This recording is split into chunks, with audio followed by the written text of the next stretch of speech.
Oi, Eliane, bom dia. Bom dia, Heisen, Carolina, ouvintes. Bom dia, Eliane, bem-vinda. O que mudou em relação ao ano passado? Essa avaliação da dificuldade de cumprir a agenda econômica pelo governo, né? Sempre se soube que era ano eleitoral, se tentou se correr com algumas coisas ano passado. E qual que é a avaliação e o que mudou em relação à percepção antiga, Eliane?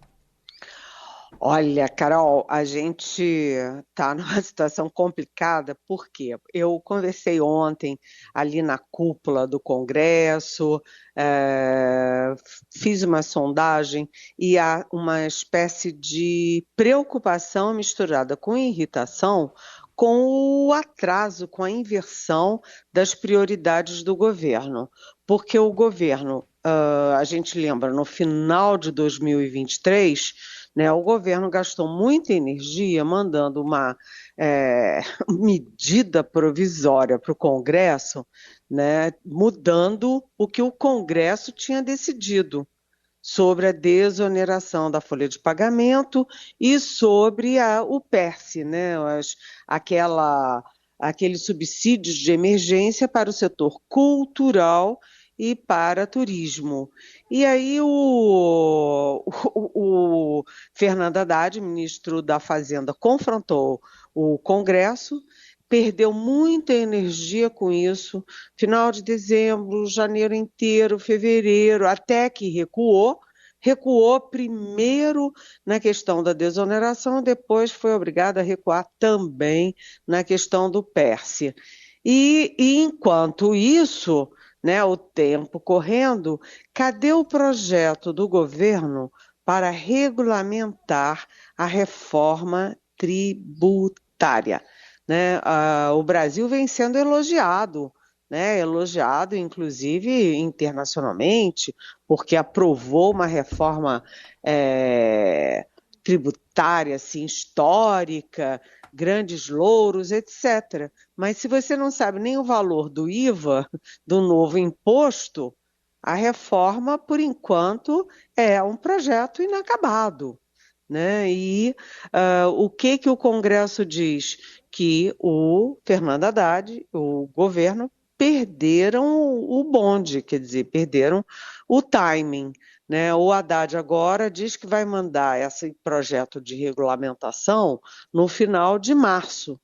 E aí as minhas fontes lembram o seguinte: olha, esse ano é um ano complicado, né? Começa a legislatura em fevereiro, aí tem o carnaval, aí tem agora a Semana Santa, em abril tem aquela janela partidária em que os parlamentares podem trocar de partido sem punição, e tem também em abril o prazo de desincompatibilização, ou seja, ministros, prefeitos, todo mundo que tem cargo executivo tem que se desincompatibilizar se quiser concorrer às prefeituras municipais em outubro.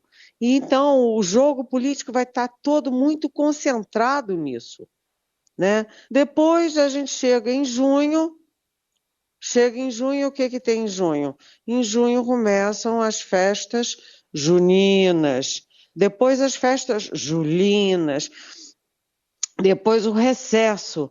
E quais são essas festas? É aquela festa, as festas de São João, que são muito fortes, muito poderosas no Nordeste e atraem as bancadas nordestinas, que são, além de muito volumosas, são as mais aliadas ao Palácio do Planalto.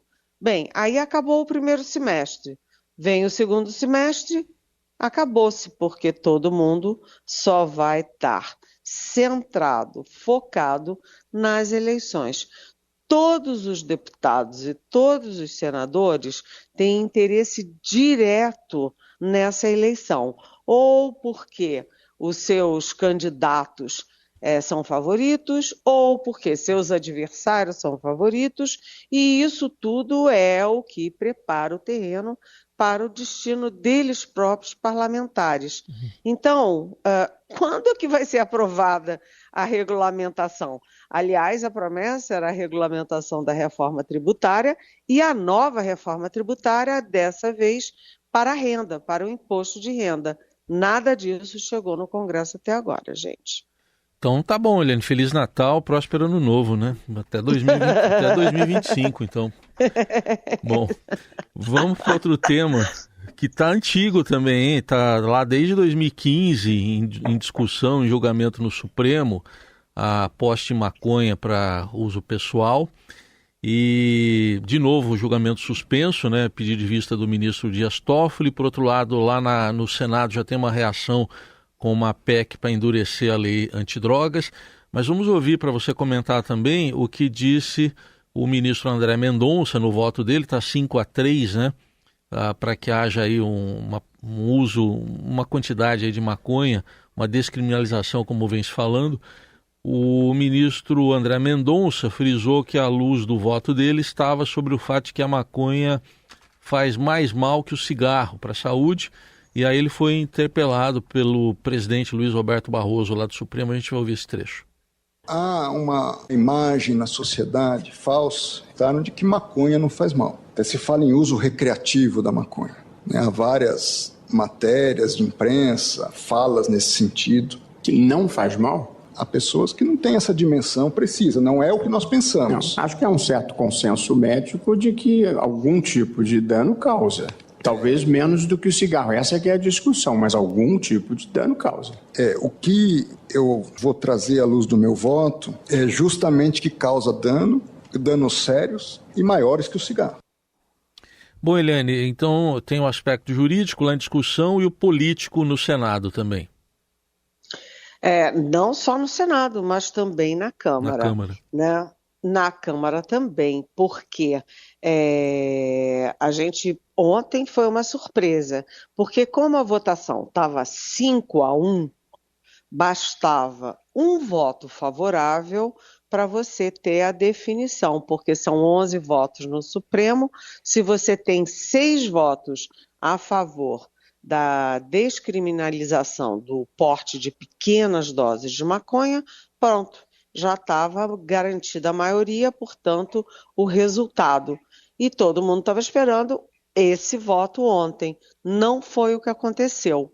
Ao contrário, todos os votos de ontem foram contra a descriminalização. Então, em vez de 6-1 ou 7-1, como se esperava, ontem o dia fechou com 5-3, e aí o ministro Dias Toffoli pediu vistas e o resultado, o julgamento, está adiado. Agora, adiado ou não, né, a gente ficou com a sensação de que o Toffoli simplesmente pediu vistas para dar uma reavaliada ali no quadro, como é que vai ficar isso. Essa discussão começa mesmo desde 2015 lá no Supremo, quando o ministro Gilmar Mendes votou a favor, pelo simples fato de que é uma hipocrisia a gente fechar o olho e dizer, não, maconha faz mal e ninguém usa. Não, né? Os ricos usam, a classe média usa, os pobres usam. E aí é o seguinte, a diferença é que entre ricos, médios e pobres, só quem vai parar na cadeia por porte de maconha é o pobre preto de periferia, né? Então, como a classe média alta, os ricos podem fumar maconha porque não são presos pela polícia, ninguém pressiona para uma decisão. Né? Mas o fato é o seguinte, esse julgamento não é a favor da maconha ou contra a maconha, não é a favor, maconha é bacana, oba, recreativo, vamos nos divertir. Não, o que esse julgamento está fazendo é reconhecer uma realidade e separar traficante de usuário. Usuário de pequenas quantidades, ele é pobre, ele é preto, ele é de periferia, ele vai parar na cadeia. O que significa? Ele vai para a escola do crime. Ele entra lá como usuário de pequenas quantidades e sai de lá pronto, capturado pelos traficantes. E aí ele entra como usuário e sai como traficante. Então não é uma questão de defender ou não a maconha, é simplesmente de atuar de acordo com a realidade. Mas, enfim, como está esse impasse, né, o Senado está pronto já, está pronto para especificar, para dar um basta ali no Supremo, para acabar com isso. Lembrando que foi o Congresso que liberou, só que o Congresso liberou sem estabelecer a quantidade. O que é uma quantidade que caracteriza uso próprio e uma quantidade que caracteriza tráfico, né? Isso não foi feito pela lei votada no Congresso. É isso que o Supremo está dizendo, né? Quanto se caracteriza só uso e não tráfico. E aí o Congresso, o Senado já tem pronto um projeto para desmentir, vamos dizer assim, o Supremo, e tem o apoio do presidente do Senado, o Rodrigo Pacheco, que é contra a descriminalização. E lá na Câmara, como é que fica? Né? O presidente, o Arthur Lira, ele lava as mãos nessas questões. Né? Ele é muito ativo para atrair o voto conservador, o voto da direita, para os projetos da economia. No ano passado funcionou bem, mas ele não gasta um pingo de suor para nesses projetos aí de sociedade, projetos de costumes, etc. Então, se a bancada conservadora, que é muito forte, puser em votação, o Lira simplesmente vai pôr em votação. Ou seja, é uma guerra antes de ter o motivo da guerra. Eliane Cantanhede, direto de Brasília, para falar sobre o Congresso, porque tivemos ontem a formação de algumas comissões na Câmara e ficou deflagrada, né, a queda de braço que estava muito nos bastidores nessa divisão. Então, para a Comissão de Educação, por exemplo, o PL escolheu o deputado bolsonarista Nicolas Ferreira e ele foi eleito com 22 votos favoráveis, 15 em branco. Afastado da Câmara por licença paternidade, ele gravou um discurso ali, pronto, depois foi publicado na votação, depois da votação. Defendeu pautas como homeschooling, argumentou que a pluralidade de ideias se dará nos debates. E também tivemos a CCJ, que foi para um nome muito forte ao governo, né, do ex-presidente Jair Bolsonaro. A gente ouve um trechinho dessas manifestações, também da deputada Dandara, que rechaçou, por exemplo, a eleição de Nicolas lá para a Comissão de Educação. Presidente, nós estamos votando não a Nicolas presidindo a Comissão de Educação. Esse é um atentado à educação pública, à educação brasileira. Esse é um disparate contra lutadores e lutadoras da educação. Mas Caroline de Tone assumiu a CCJ, Eliane, alvo de críticas, né, de aliados do governo. Olha, realmente a gente estava falando ali da guerra do Congresso com o Supremo Tribunal Federal, por causa da questão ali do porte de pequenas quantidades de maconha, e agora a gente vai falar da guerra do Congresso, principalmente nesse caso da Câmara, com a sociedade brasileira, porque é uma afronta, né? O PL simplesmente colocou a Carolina Tone, que é chamada de Carol Tone, do PL de Santa Catarina, na CCJ. Alguém aqui já ouviu falar em Carolina Tone? Sabe, é uma deputada, né, super radical, considerada a maior aliada do Bolsonaro e a maior adversária do presidente Lula, do Congresso todo, e, sabe, é uma desconhecida. A CCJ, a Comissão de Constituição e Justiça, é a comissão mãe, né? todos os projetos passam pela CCJ. Um projeto de educação, por exemplo, passa antes pela CCJ. E o que essa Carol Toni já disse ontem? Disse que vai ouvir a sociedade. Ela não tem que ouvir a sociedade. No caso da CCJ, ela tem que ouvir a Constituição. Se o projeto é constitucional, ele tem que ser acatado. Se ele agride a Constituição, ele tem que ser vetado. Não é uma questão de sociedade, é uma questão constitucional. Comissão de Constituição e Justiça. Então, olha só, a gente, ontem estava todo mundo, né, os jornalistas todos, opa, o que será isso? Porque a Comissão de Constituição e Justiça é o funil, né? E na educação, Nicolas Ferreira, o deputado mais novo da legislatura inteira, um menino que virou deputado porque, enfim, fez um blog, alguma coisa assim na internet, ficou famosinho e está aí. E aí ele vira simplesmente presidente da Comissão de Educação da Câmara dos Deputados, né? E tem ainda, né, o PL, que é o partido com o maior número de parlamentares e, portanto, tem eu não vou dizer privilégio, mas ele tem a prerrogativa de escolher as comissões. Ele tinha obrigação de, além de escolher as comissões, escolher devidamente gente capacitada para os cargos.